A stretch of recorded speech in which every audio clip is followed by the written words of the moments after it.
মাধবপুরে ঈদে মিলাদুন্নবী উপলক্ষে খান্দুরা পাক দরবার শরীফের উদ্যোগে যশনে জুলুস এবং আনন্দ র্যালি অনুষ্ঠিত হয়েছে। র্যালিটি মাধবপুর মন্তরা সড়ক এবং ঢাকা সিলেট মহাসড়ক প্রদক্ষিণ করে শেষ হয়। বিস্তারিত দেখুন নাহিদ মিয়ার প্রতিবেদনে।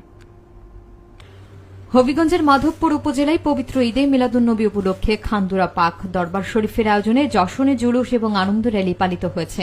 র্যালিটি মনতলা হজরত শাহজালাল সরকারি কলেজ প্রাঙ্গণ থেকে বের হয়ে মাধবপুর মনতলা সড়ক এবং ঢাকা সিলেট মহাসড়ক প্রদক্ষিণ করে Chhatiani BN high school and college মাঠে গিয়ে শেষ হয়।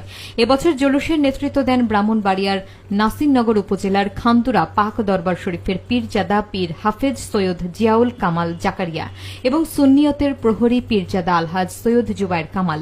জুলুস শেষে মাহফিলের সভাপতিত্ব করেন পীর হাফেজ সৈয়দ জিয়াউল কামাল। অনুষ্ঠানে অংশগ্রহণ করেছেন লাখো লাখো ভক্ত, মুরিদ, স্থানীয় গণ্যমান্য ব্যক্তিবর্গ এবং বিশেষ অতিথি হিসেবে উপস্থিত ছিলেন বাংলাদেশ সুপ্রিম কোর্টের অ্যাডভোকেট আমিনুল ইসলাম ও ছাতিয়াইন ইউনিয়ন পরিষদের চেয়ারম্যান মিনহাজ উদ্দিন চৌধুরী কাসেদ। উল্লেখ্য, আগামী 6 সেপ্টেম্বর বাংলাদেশে ঈদে মিলাদুন